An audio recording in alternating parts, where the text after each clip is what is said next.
Good morning. It's 8 o'clock on Monday morning. morning. And it is time now for the Badass Kickoff meeting with Donnie and Keith, and Donnie and Kevin. And guess what? Keith's with us this morning. Hey, Keith. Good morning, guys. Good morning. Wow. We're doing great. So, Donnie, how's the weekend, man? What happened on the farm this week?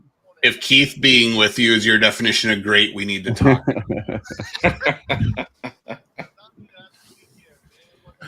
I just love the mural behind him, Kevin. I don't know what the hell that is, but Holy cow, I have got a double feedback coming in that is kicking my ass. Well, you better figure out your audio. So I am. I'm working on it. Morris, tell them about your hand. Well, it's sort of different nowadays. He said, well, shit. Yeah, exactly. Well, shit. I fell down. What, go ahead, guys. While playing golf. So that's even better. Did the notifier go off for all your grandkids? Yeah. They all shut up those. I'm just curious. That little button, that little necklace that you wear that says "Help! I've fallen and I can't get up." Did that get pressed when you went down? Morris, don't let him talk to you that way. I tried to get Carla to wear one of those. She wouldn't do it. But so yeah, I tripped and fell walking off of the 14th green at the Dallas Athletic Club and landed on my pitching wedge, which cut a significant gash in my ring finger on this hand and broke at least one bone that we know of for sure. So consequently, I'm going to get to leave you guys here in a few minutes and go try and make a follow-up appointment with an orthopedic surgeon. Boy. Let's test your manhood real quick. You were walking off the 14th green. How'd you shoot on the last 4 holes? You did finish, right? 3 under. Yeah, hell yeah, 3 under. 3 under. Nobody will argue with you if I tell them that. It's okay. Too funny. Well, Jennifer J says sorry that you fell. So what she actually meant to write was sorry you're so damn old. But that's right. She did put it that way. You should just be happy you didn't break a hip or something. Oh, I am significantly yeah, even though she said sorry you fell, she did say laugh out loud when she was saying it. So was she really sorry, or is she just laughing at you and pretending she's sorry? So I'm pretty sure she's with us. Yeah, I can understand that. I can understand that completely. But the guys at the golf shop, surprisingly enough, my son kept calm. They wrapped it up he and his buddy wrapped it up in a towel, put me in a golf cart, and took me directly to the golf shop and said, "Hey, you guys got something." The whole while I'm saying, "Just give me a Band-Aid. I'm fine. It's really not a big deal. Not a big deal." Then we got up to the golf shop and I'm looking at it. What's that white thing moving around in there? Oh yeah, that's the tendon. Shit. So 4 stitches later, we're now all bandaged up, and hopefully they're gonna just bandage the finger after today, because it's fun. You can't use the proper finger with this hand. It just doesn't work. Too crazy. You can do this with the other hand. That'll make up for the loss on the other hand. Well, oh Lord. But it was a hot weekend this weekend, man. We freaking I tried to work on some stuff in the goat yard and just could not do it. It was too damn hot. Yeah. I left tools out there and everything, and I had to go in and cool off. So thank God for a pool and flat top grills. And if you guys don't have a freaking flat top grill, you are absolutely missing out on some of the best damn cooking there is on the planet. Without a doubt. So we did some unbelievable fajitas, beef, steak, chicken, short rib, fajitas, grilled vegetable. Oh my God, it was so amazing. We went to Keith went to a Mexican meat market, and where they literally don't speak any English. You have to point and say, "I want."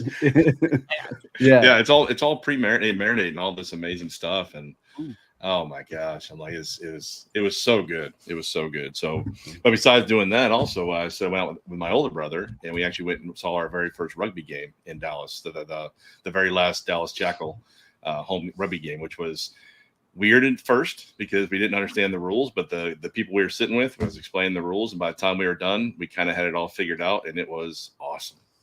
Absolutely. It is kind of, you know, makes you stop and think when you see this group of, I don't know how many, 10, 15, 20 grown men all huddled up and hugging each other. I mean, it's sort of kind of funny. Well, it's kind of the sport that Kevin likes to watch, you know. Was it sevens or was it full line? I don't really know what that means. So there's two different types of rugby. There's rugby sevens where it's just 7 people on the field and the game. No, this is and they're nonstop. Yeah, it's major league rugby. So just like the MLS where they have all these soccer clubs around the United States, Major League. They have Major League. Yeah, now they got Major League, and this is only Dallas's second season in the league. So last year they struggled, only won one game. This year they won 4 games. So they obviously don't do expansion like the NHL does then. Well, the NHL also has billions of dollars. Well, the NHL, when you get an expansion team, you get to steal. All the teams have to say, these are my 2 people no one can touch. Everyone else on their roster then is wide open, and the expansion team gets to pick a person from every freaking team. Vegas came into the league 6 years ago and won the Stanley Cup their first year. Wow. Because they got to handpick their team. Now they won it again, and after 6 years. All 75 NHL fans on the planet just said thank you. Hey, really quick, just want to say hi. There's a ton of people on LinkedIn. So Bernie, Casey, freaking Jennifer, trying to get everybody. Kim, Logan, Connie, all thank you for jumping in there on LinkedIn and saying howdy. Good seeing you guys. So we got a bunch of stuff going on. So it's gonna be fun. It's been a minute since I've done StreamYard and tried to keep up with all the comments and stuff every place. So this should be a little bit fun. So let's kick it over to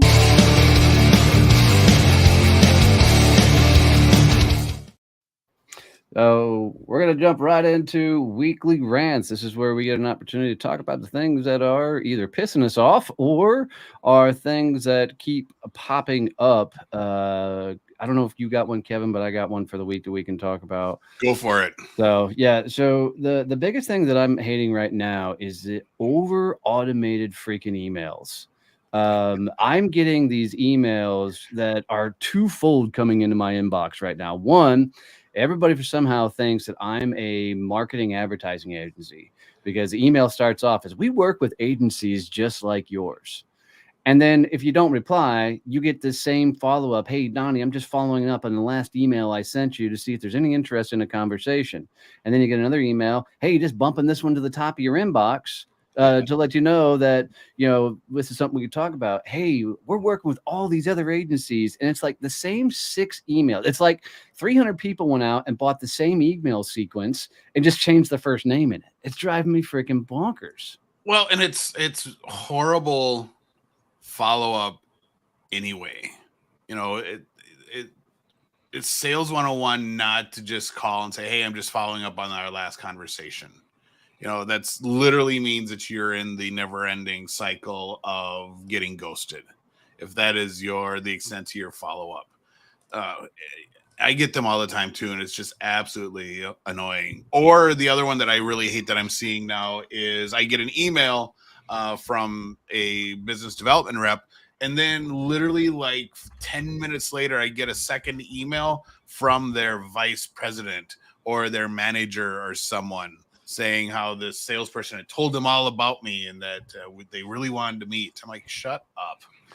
Yeah, your little title is not impressing me. Yeah, there's this PR firm that has been sued several times for false promises and everything else, and so pretty much every email service provider out there has blocked this company.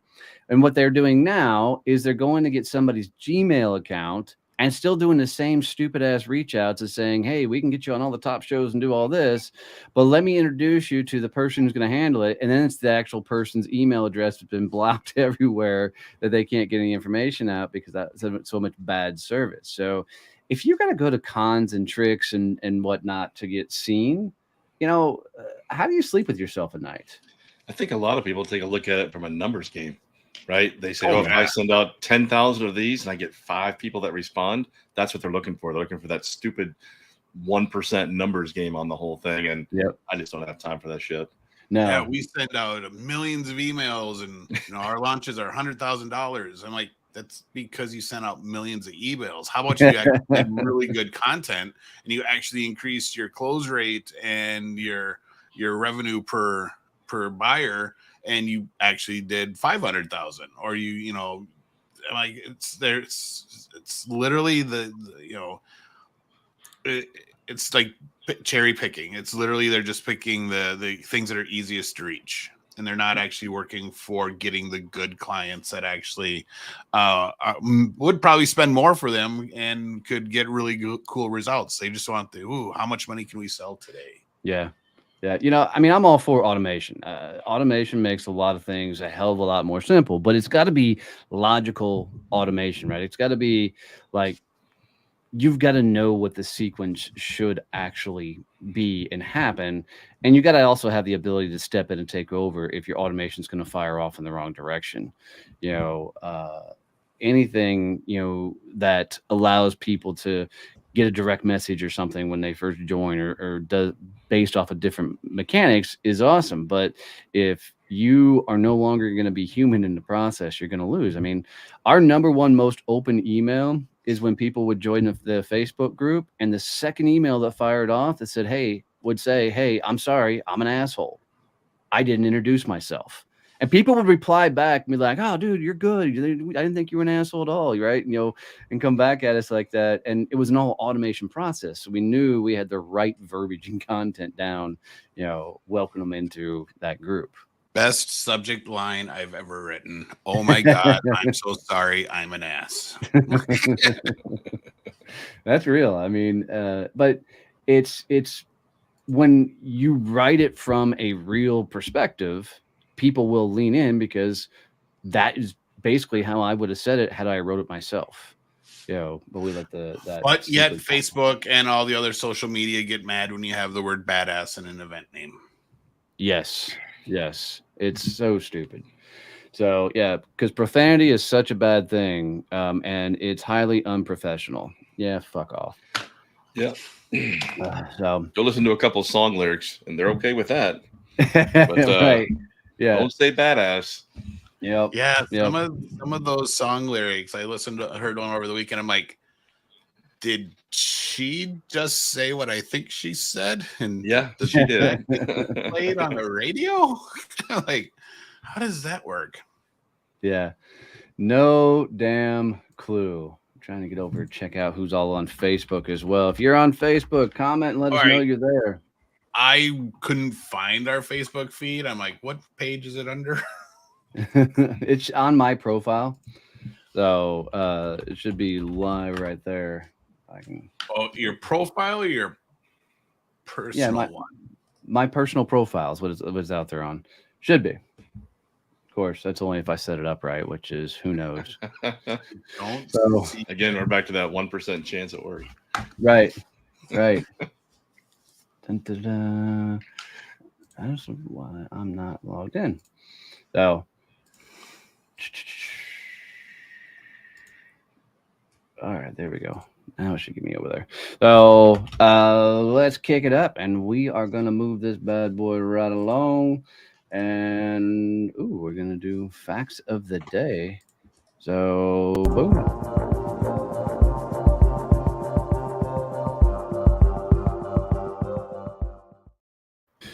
Kevin, you want to walk us through this one?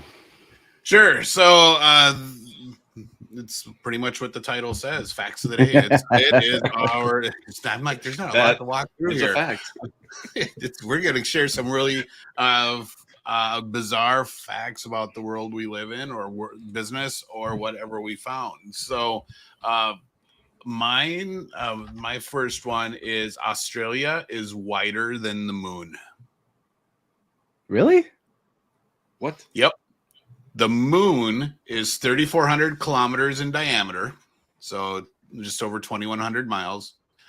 Australia's diameter from east to west is almost 4,000 kilometers. It's 2,485 miles across. Oh my God. Easy for you to say. Yeah, Australia is wider than the moon. That's insane. I I have no concept of how big the moon really is, right? Because except for Bruce Almighty when he pulls it closer to him out on the railing, no concept. But I also have no concept how big Australia is because it's not a place I've been. But crazy. It is crazy. I didn't pull up a whole bunch of random facts this time because I had a little bit different direction I wanted to go, and it's kind of a soapbox I'm gonna get on for a second. But I was in a conversation with somebody on Friday, and they were giving me the traditional business, BS answers. If I can't do this, I can't do that because I don't like the way it makes me feel. And they were talking about doing reach outs and stuff, and they kept saying, because of the way it makes me feel. And I kept running that through my head and going, why do they keep saying the way it makes them feel? And I finally said, look, your business has no fucking emotions. Like, your business does not feel. You feel, your business doesn't. So your business only operates off of systems and processes. Right. So if you are going through some sort of emotional trauma about doing something in your business because they're making you feel this way, get over it. I mean, literally you have to understand that most of the things that make you uncomfortable in business will be Morgan Wallen. I don't even know who Morgan Wallen is, Dan. He's a country music singer. Oh, is he? Nice. They're pinging me over on LinkedIn. But the idea that people won't do something because it makes them feel awkward, it makes them feel weird, it makes them feel uncomfortable, and the likes is crazy to me because they're giving emotion to something that is emotionless. Like, a business, it does not actually feel. And if you just understand that a business is just a series of systems and processes that have to fire off in the right direction in a consistent manner, then things get a lot better and a lot more easy. But people want to put so much pressure on themselves and so much emotion into it, when at the end of the day, business has no emotion. And I'm just the biggest fact I wanted to hit on today is, as I was looking through the fuck did I want to talk about that wasn't part of the rant, is that idea. What do you guys think about that thought process? A lot. You're right, though. As I'm sitting here thinking about it, right, there is no emotions that come up in your business. There's a lot of drama that people create, but that's all outside of the business, creating a better environment for people to work in and things like that. But no, you're right. There is no my business feels good, Bob Russo. So, but no, yeah, you're absolutely right. As I sit here and think about it, right, your business is just a binary thing. It's right. There's no emotions in this whole thing. So if you're sad or happy about this or that, fix it, change it. Yeah. So that was my biggest soapbox for today. Kevin, you got any other random ass facts? Sure. I discovered over the weekend why Scotland is one of Donnie's favorite countries. Why what? Which country? Scotland. Oh, Scotland. Hold on, I'm scrolling down to it. I was looking through the list. Their national animal is the unicorn. What? Scotland chose unicorn as its national animal. So now I did I wasn't even prepared for this show, but just this last week, and I like looking at stupid random facts. In the state of Kentucky, it is illegal to be driving in a moving vehicle with a live bear. So the funny thing about that state law is that it had to have happened at some point for it probably to become outlawed. In Switzerland, it is illegal to only own one guinea pig. We can make an entire segment about all these funny laws that exist. Yeah. Evidently, the guinea pigs are really social and they get really depressed if they're alone. So you have to have a friend for them. Wow. Is that the only reason? Yeah. Did you know that most of your brain is made up of fat? 60% of your brain is fat. Yeah. Is that because Americans can't push away from the buffets? Probably so. The fat is actually a better conductor for the neural impulses that actually drive all the stuff. And what's the other part? The 70% of your body is water? Alcohol. More. I forgot you have too much alcohol in your blood system. Right. The Eiffel Tower actually grows during the summer. During the summer, the Eiffel Tower can be up to 6 inches taller because iron expands when it heats up. It makes sense. Crazy. The St. Louis Arch was built to consistently move at all times. Yeah. If you ever go up in the top of the arch, you can feel it swaying back and forth. It's crazy. Did you know that the wasabi we likely eat in the U.S. is not actually wasabi? Mm-hmm. It's ground up horseradish and mustard seeds because the wasabi root is so damn expensive. Yeah, if you go to those Japanese restaurants, they call it Japanese horseradish. Japanese horseradish. That's funny. That's funny. So there's so many stupid things out there. It's amazing that some days that we can still tie our own damn shoes with all the stupid things that we could stack up against. So, all right, let's kick this. Too many buttons to push on all of this to try and keep up with it. Mercy. This is why we have Morris around. He's not allowed to fall and hurt himself anymore. Yeah, no shit, right? Because I can't keep up with all the buttons and such. So, all right, we are going to kick this over to Forced Podcast Review.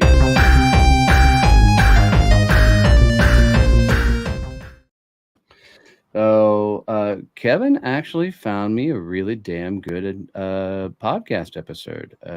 I dug this one enough that I actually want to find you all really good podcast episodes. No, that's not true. Usually they're shit. But this one, the last couple have been really good. This one was really good. I was enough that I want to go back and listen to the other 5 parts of this series on sales automation. Yeah, I thought of that too. I was really pissed though when he started talking and he didn't have a British accent. Why? His name is Liston Witherill.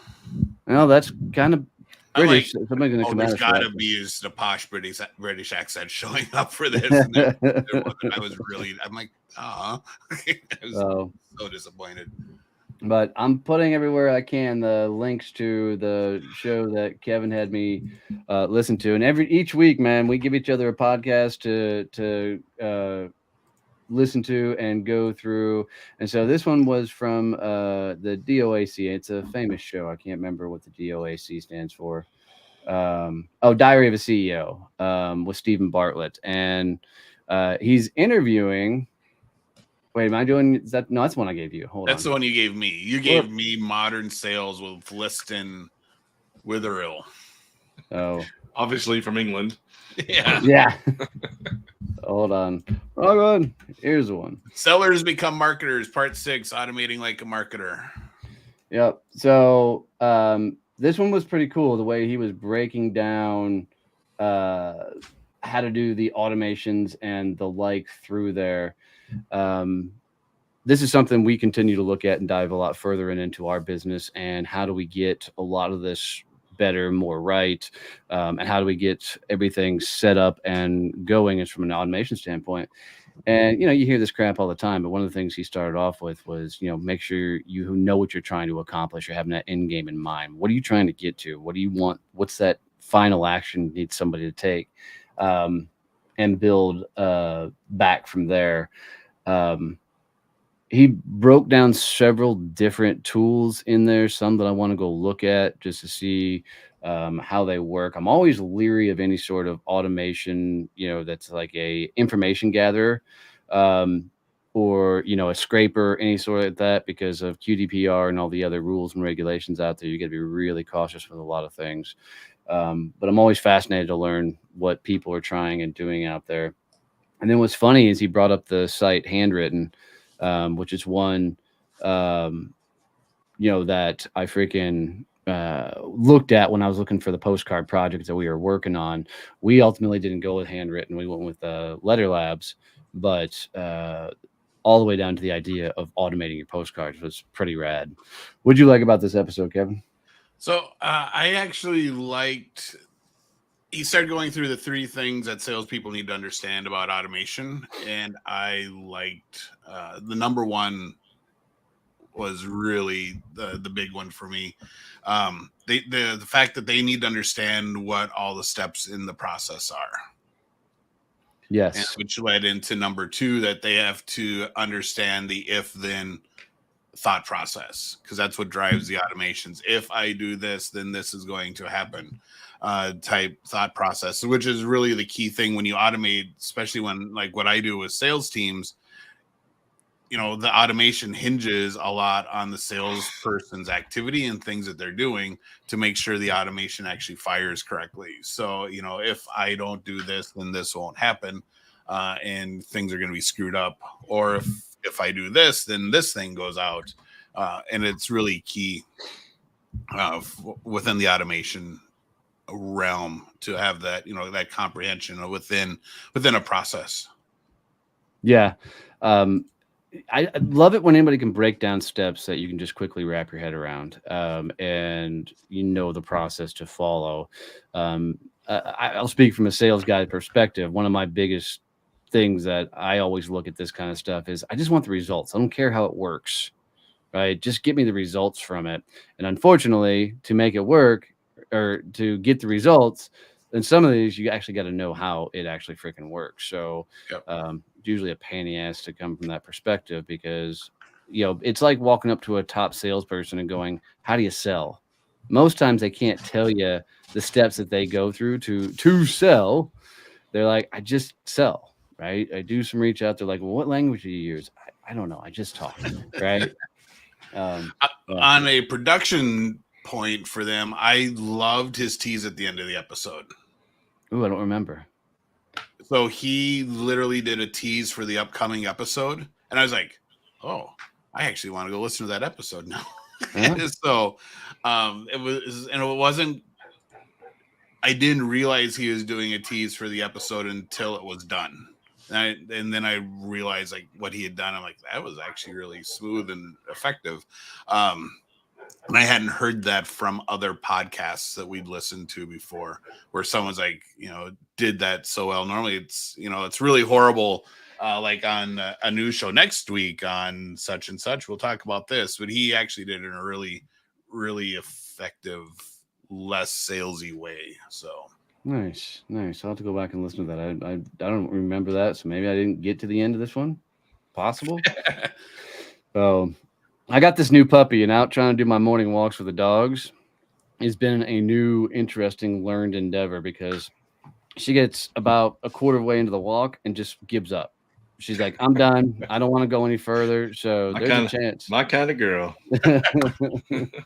Well, but Kevin had me listen to the Diary of a CEO, and he had it was a great episode. Not only that, but the guy he interviewed is one of my favorite people in the world.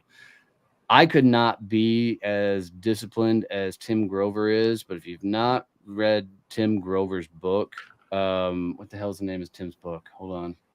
I'm kind of thinking you drank a lot over the weekend. Why?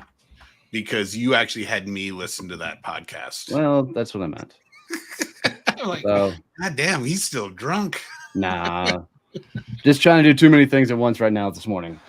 So, but Tim Grover's book, I don't care. I'm going into it anyway. If you have not read the book Relentless, it's a fucking killer book. So Tim Grover's one of the geniuses behind Michael Jordan. He said he'd never do not LeBron James, but secret behind Kobe Bryant, and some of your biggest basketball players of all time. And in the book Relentless, he breaks down what made Jordan great. And so what his job was to do is to take these great basketball players, especially after they were injured or something, and get them back to the level they were playing at. And he was a beast. That book Relentless will really make you look at who you are and how you're showing up. It's pretty intense. What did you like about this episode, Kevin? So I liked how it started off. The whole concept of just showing up is half the battle is not actually a thing. You know, the whole concept of getting a recognition and accolades for just doing what you're supposed to be doing really resonated with me, because I'm, that annoys the hell out of me. It's like, oh, I'm here.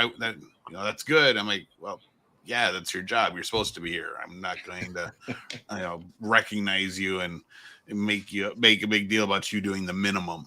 So that was really good. Halfway through the episode, I kind of decided I thought he was an asshole when he told when his kid asked him about, if I eat less, will you travel less? And he just kept packing. I'm like, all right, you are a dick. So see, I totally disagree. I don't think he was a dick at all. I think he was on a mission and he knew what he was trying to accomplish, and he was staying true to that mission. And I like, to the point later, even when his daughter comes back and says, you taught me what it was like to work for what you want, and sometimes you got to make sacrifices along the way. And I would tell you that the opposite of that has been true a lot of my life, where I didn't make the sacrifices I probably should have made, and I did not see the growth that Tim saw in his life. Yeah, and I don't think it was the sacrifice thing that was the issue, because I would have been that whole thing too. But I maybe it was just how he told the story too, and that isn't actually how it went down in his bedroom with his 5-year-old daughter at the time. But just the way he presented it, it seemed it was just harsher for a 5-year-old. That's both your guys' opinions are coming from two guys who've never had kids. So right. It's kind of interesting. Exactly. So, go talk to someone that has kids and then get their opinion on the whole thing. You'll probably still get different opinions, but it's kind of funny. Yeah, I agree though. I really like this. If you think you're showing up, if you think showing up is winning, you already lost. And he was really going after that famous quote of showing up is half the battle. He's like, showing up is none of the battle, right? Showing up, that's what you're supposed to do. Why am I going to reward you for what you're supposed to be doing? Right. I thought, damn, that's true. That's true. And probably the one of my biggest things that I wrote down that just hit for me is feedback and criticism are the same thing. Yep. It's all about how you interpret it. And I went, fuck, he's right. Because I think oftentimes I'll take something as a criticism when it's merely just feedback. And you need feedback to freaking win. You need feedback to move forward in life. And without it, you're really going to struggle. So I liked how they had to move through their location to find a new, place. So the guy Steve Bartlett, who runs this podcast, he interviews some of the biggest CEOs in the world, and he does it out of his house. And so he's in the United States doing these interviews, and he needed to recreate the same environment. So at the first hotel, when Tim Grover shows up, they show him the penthouse. The penthouse isn't going to work. Shows him a boardroom. The boardroom's not going to work. He ended up having to go rent a huge ass Airbnb because he was doing 20 interviews and needed them all to have the same look and feel and actually set up. Something had happened to the schedule where they're going to have the penthouse except for 3 days. Right. And like, well, we'll just put you in these 3 days. And he's like, no. And I love that attention to detail. Something we aren't necessarily as good at for our podcast, where we record at separate points, and it's like, oh, we changed clothes for the aftermath. It's not going to be necessarily looking right. But then it's also, it's an audio thing. So, most people won't even notice. But I love that is a key thing for them. And I think what I liked about it is because it really drives a specific type of culture for their organization. Yeah. That attention to details. And, all right, so we're going to run to Target and outfit a living room here quick for this recording so that it looks good. That is a lot of businesses wouldn't go to that level. Yeah, to make stuff work the way they wanted to. 100% agree with that. But I think to find success, though, there has to be somewhat of that discipline, somewhat of that, tenacity to go to that level and want to maintain that level, just to be consistent in delivery and output. So pretty fascinating stuff. Well, we're going to kick this thing over. We invited Keith on today. He doesn't even know this, but we're going to interview him as his ass. Each week, we like to bring in a guest, one of the success champions, one of the speakers for the Badass Business Summit, and interview him about a lot of very cool different things, and different topics and segments. So Keith is my brother. He's also the national director for Success Champions, an absolute pain in my ass. But he's learned a lot of cool things when it comes to networking in general, opening doors, and doing virtual coffees from a completely different perspective. So one of the things that I want to talk about in general, Keith, and Kevin jump in as well, is the idea of how we have to continue to evolve what networking has been and what you've learned in the short time you've been with us from how you started off to what you're doing now. So walk us through a little bit. Yeah, so it's funny. I think I've networked my entire life, but not like this, right? Not in a business-to-business environment and things like that. So getting in, developing relationships, and doing a lot of cool things. Didn't really understand how to network at a little bit of a higher level until I kind of reconnected with Donnie, and he set me on a path. And it was funny because he had me go out and do like 30 virtual coffees, and I got pretty much nothing out of those. And so I came back and I said, it's not working. And he said, okay. Him and I went through a one-on-one with like a virtual coffee, and he stopped me every 10 seconds and said, you're an idiot. You're an idiot. You're an idiot. I'm like, shut the fuck up. I'm not an idiot. He goes, yeah, you are. You're an idiot. So he had to completely retrain my mind to do a lot of things that don't come naturally, right? Like opening doors for other people, being more interested in what they have versus telling them how cool you are, your product is. So making it about somebody else. And so when I started doing that, things started to change. And then I went back and told Donnie he was an asshole, and he was right. And which, I don't like doing. So, but it's fun. You go through this whole process and everything else. And now after a year, I tell people now, right, when you have a virtual coffee, if it lasts more than 15 minutes, you're doing it wrong.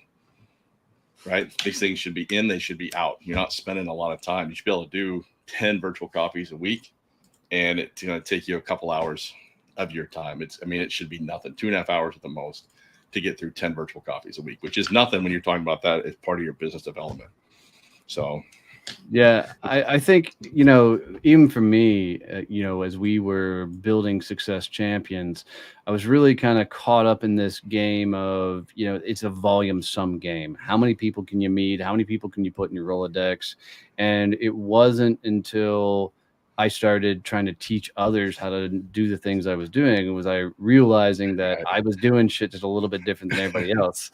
But the cool thing, like the byproduct of what we all three of us have done over the years, right, is having thousands of these conversations to learn all this stuff. The byproduct of that is we have so many contacts, right? We have so many people that we can introduce people. So don't be afraid in the beginning to go out and just do 1,000 virtual coffees with everybody and anybody, and learn through that process of how you can make it better for yourself.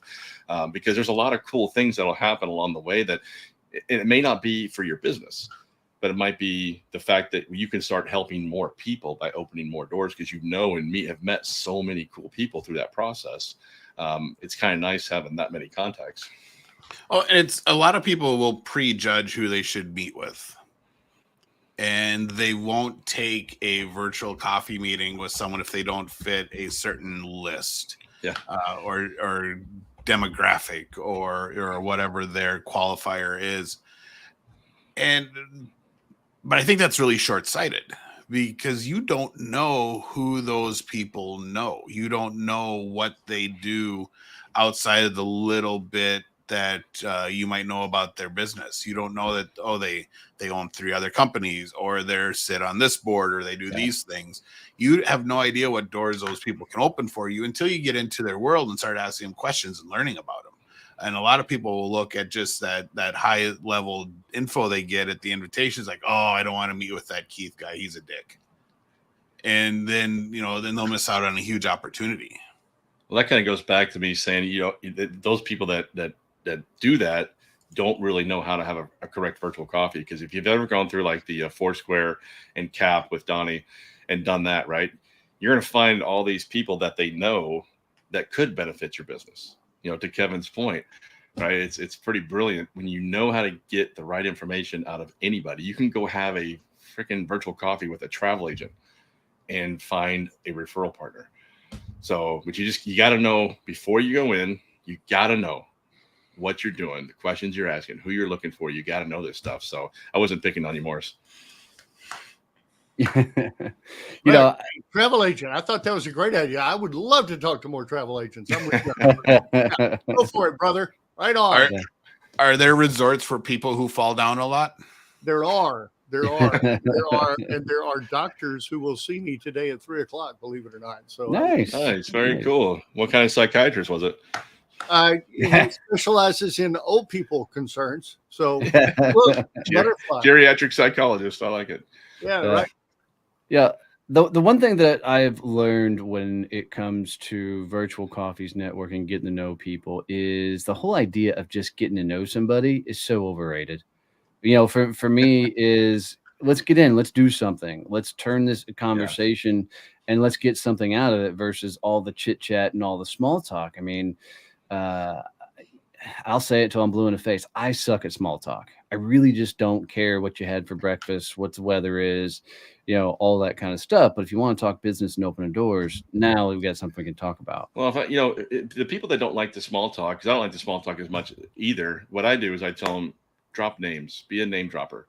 And by that, go into your LinkedIn account, Facebook account, find mutual connections, write down 3 or 4 of those names. When you get on the call, say, hey, Morris, how do you know Kevin Snow?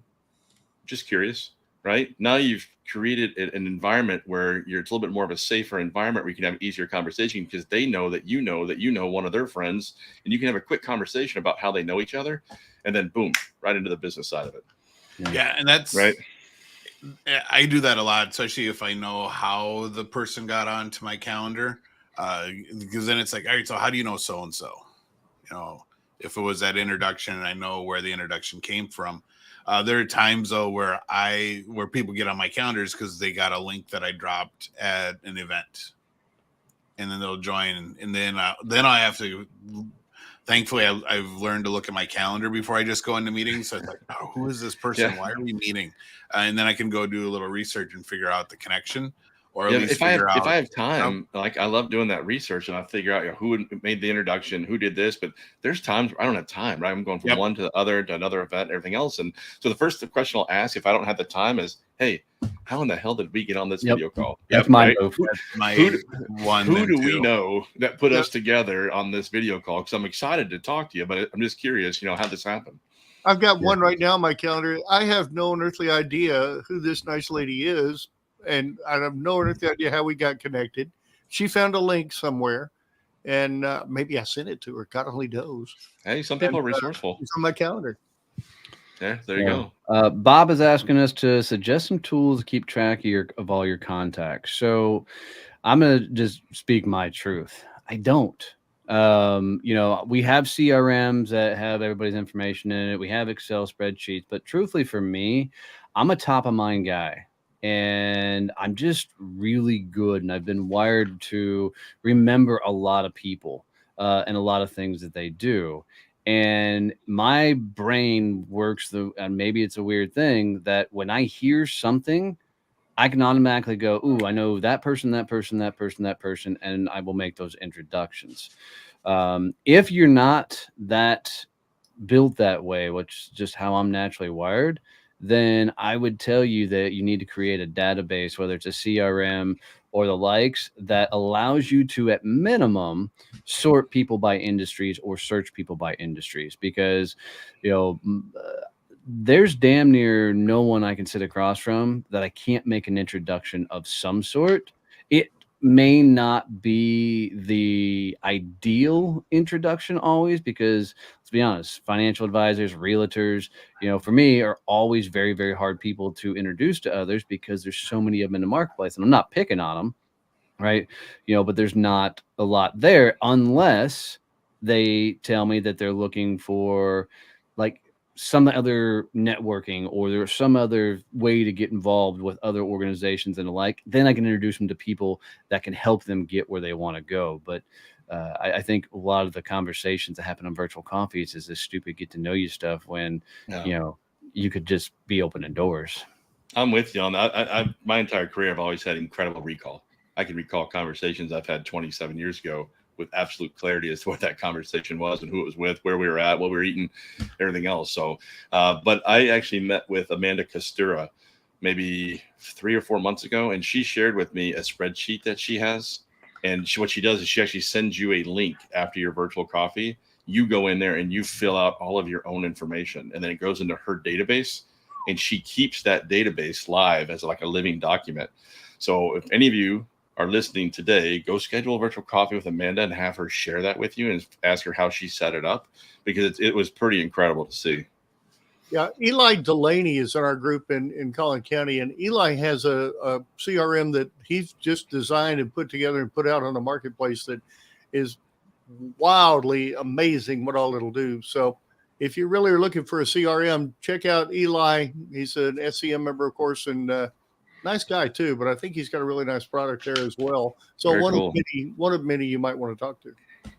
Yeah, I love finding, technology can make a lot of things better and work better. And, for me, networking, sales, business development, it's all a math equation. And if you just understand the math, then it gets really damn simple when all I got to do is have X amount of virtual coffees that's going to lead to X amount of introductions and, that's always the funny part when I'm talking to people. I'm like, hey, I said, how many virtual coffees do you have a week? And what do you get out of those virtual coffees? You're like, I don't know, a number, right? Yeah. Like a number that I get to put on a spreadsheet. I'm like, you have got to attach an ROI to every activity that you're doing, because otherwise you have no idea what your activities are working and which ones are not working, right? The definition of insanity. Keep doing the same shit over and over and over and expect a different result. Go figure out what's not working and stop doing it. Yeah. It's that simple. And I'm blown away every day I meet somebody. I'm like tracking numbers and doing this. And what does that mean to your business? Like, I don't know. Like, what do you mean? Do you guys feel like we're almost like reprogramming the entire business community from the networking? Like we're reteaching them networking. I have to rethink almost every day when I have these conversations. Like I got to remember I was where they were at one point, over a year ago. I was in their tracks. So I got to kind of go back and slow down and say, okay, let me get them caught up real quick and hopefully lead them down a path where they can avoid the pitfalls that I fell into. And it took me a year. Maybe I can get them there in 6 months. Right. And it's hard to freaking slow down a second and go, oh shit, yes, they don't understand this. They've not heard this. They grew up in the old school networking where, old school networking and virtual coffee was an hour, usually in person. And the format was, okay, you get a half hour, I get a half hour, and then we shake hands and part ways. Right. Yeah. And it was just horrible. It's pointless. So I like the speeding it up because, let's be honest. At the end of the day, I don't need to know a whole lot about you to make an introduction. Right. Right. I got to understand you're not an asshole, right? Because we all have that freaking. We could sit across from somebody and be like, "No fucking way, I'm introducing this person to anybody." Right? Yeah. We all can get a good read on somebody, But well, for me, I use the whole technique so that I don't have to listen about their company. Because I always tell them, like, listen, I'm sure you have an amazing company, but honestly, I really don't give a shit about the details of what you do. You're an expert. I'm not. What I want to focus on, who can I introduce you to? Like, what industries do you love working with? What kind of people do you like working with? I said, let me figure out who I can introduce you to, but just save me the trouble of the whole, your company was formed in 1807 by your great grandfather. And I don't want to hear that shit. Right. So I kind of lay it out in a path where I lead them down a path where I want them to go so that I'm not stuck on that call for 30 minutes listening to their freaking company history. Yeah, I don't want the company history either, but I kind of approach it the same way as I do a sales call, where I still want to hear their story of how they got to where they're at and all, why they have this business and all that type of information, because I do want to figure out what that personal relationship is going to look like, and if there is something that we're both able to geek out on. Like last week, met Lon Stroshine, was a guest on our podcast for the first time, and we both were from the same university. And Donnie's like, "Hi, we need to record a show," because we were just hit it off and started talking about everyone we knew, and we made that personal connection. So I think there's a fine line between making it all, business and getting down to brass tacks and getting all that basic stuff, and still figuring out all what the things are that you nerd out together on, and being able to build that personal relationship. Yeah, it's commonality, and you've got to build that relationship. That's part of the deal. However, you don't need to know everything there is to. The one thing that bugs me is when somebody wants to refer me, or wants to introduce me to somebody, is, well, who are you? Tell me what you do, Morris, so I can basically, they're saying, so that I can sell you to the person I'm going to introduce you to. I thank you very, very much, but I don't need you to sell me to them. I simply want you to introduce me to them so that I can have a virtual coffee and we can talk from there. I don't need to tell you everything that I do, because I'm not asking you to sell me to them. I'm not asking you to ask them if they want to talk to me. I simply want to have a 15-minute virtual coffee with somebody, and if it's worth their time, we'll go further.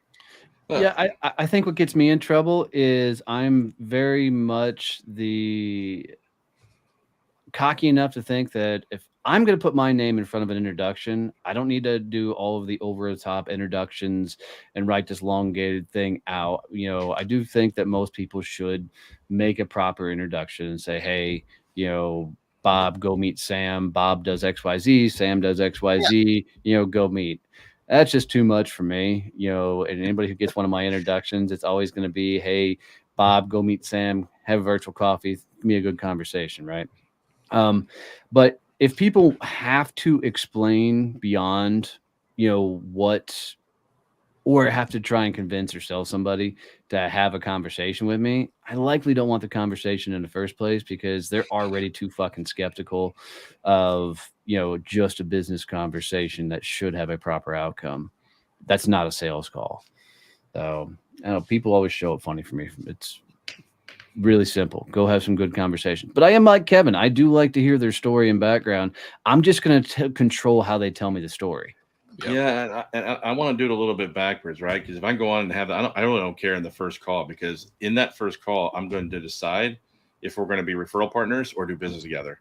If we're going to do business together, I'll make time on the second call to find out about your story and build that relationship. See, I don't even want the second call, right? So if they're going to be your customer, yeah, I won't need it. I all in. So for me, but you got to remember, different styles of business, right? For sure.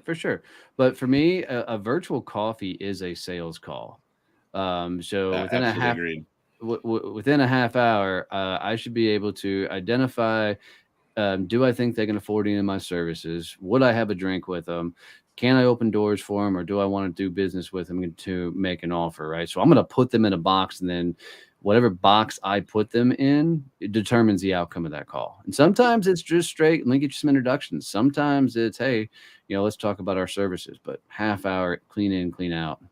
Yeah. If I'm going to do it's called qualifying a prospect. Yeah, absolutely. Yeah, if I'm going to do a second call with a referral partner, I want to have all that high level stuff already done, because the follow-up calls I do with referral partners is where we're actually figuring out, hey, how are we promoting each other? Who do we need to introduce each other to? We're talking about our clients, and we're digging deep into stuff. And I don't want to go back a step and say, all right, so how did you get here? I want that to have already been done at the beginning, and we figured out that we like each other, and we could do this, and then go get to work. And now when I do multiple calls with people, those additional calls, it's all down to business. Like, hey, I have this thing coming up, I'd love to promote you in it. Or, hey, I have this client that I think you would be a great resource for. How do I introduce you?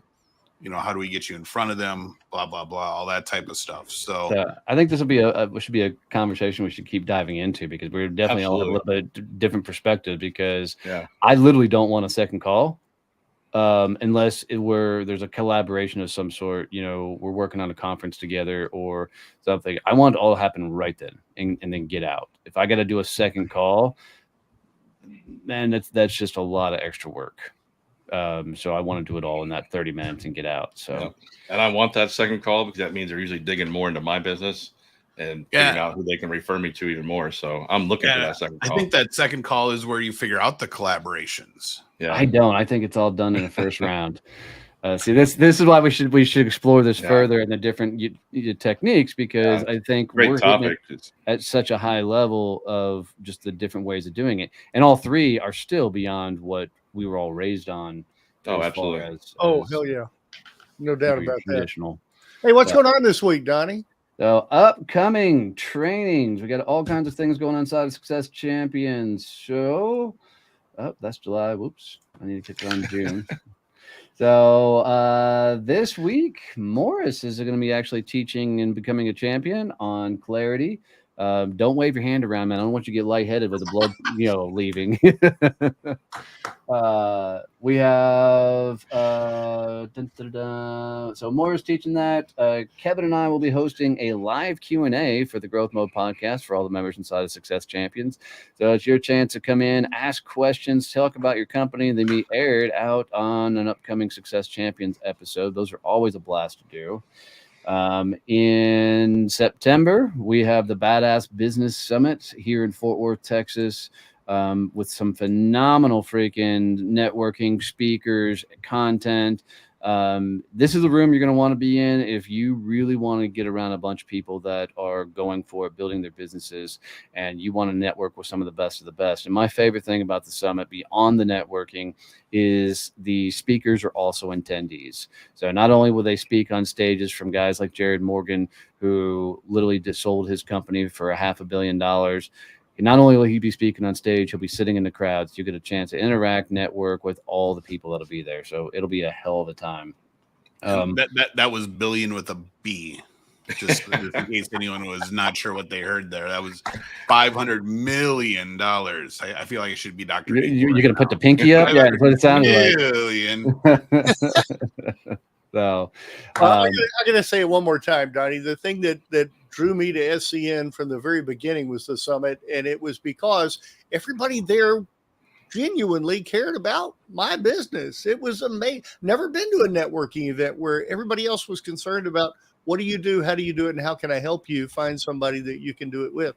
It just was amazing how this group of people operates. So, I bought my VIP ticket already for this year. I bought it in October, I think. Yeah. Well, and final cool thing about the VIP, there's only 7 VIPs tickets left, but the VIPs will pick 6 of them to do a 6-minute freaking speech on stage. And one of those 6 will win an opportunity to have a speaking spot on the summit next year. So the crowd will vote live right then and there after the speeches. So, and let me tell you, the speeches last year were fucking insane. They crushed it last year. It was a lot of damn fun. So if you haven't got your tickets, go get them. Come hang out with us at badassbusinesssummit.com. And I'll tell you, we are going to be back every Monday live on Facebook, LinkedIn, and YouTube doing this with multiple segments. We're going to be doing some quizzes, some game show. We'll be bringing some of the listeners from the audience up on stage to do some more interacting. And we will be pushing out just a ton of content. So, are we going to have Keith? Are we going to have Keith back? Is he? Yeah, yep. We're going to bring Keith back as a permanent fixture, and just to make your life miserable, Morris. Do we need to call the hotel and ask them for some railings on the stage so Morris doesn't fall off? Right. Please. We will have Walker available, Morris, for your time on stage. So, all right, Jets. Well, y'all have a badass week. Morris, my friend, you want to take us out of here? Absolutely. You guys go out there, have a great week. Go meet somebody. At least this is a great week to do it. At least 4 virtual coffees this week. Have a good one. Enjoy yourself. We'll see you again next time right here next Monday on the Badass Business Summit. Bye, y'all.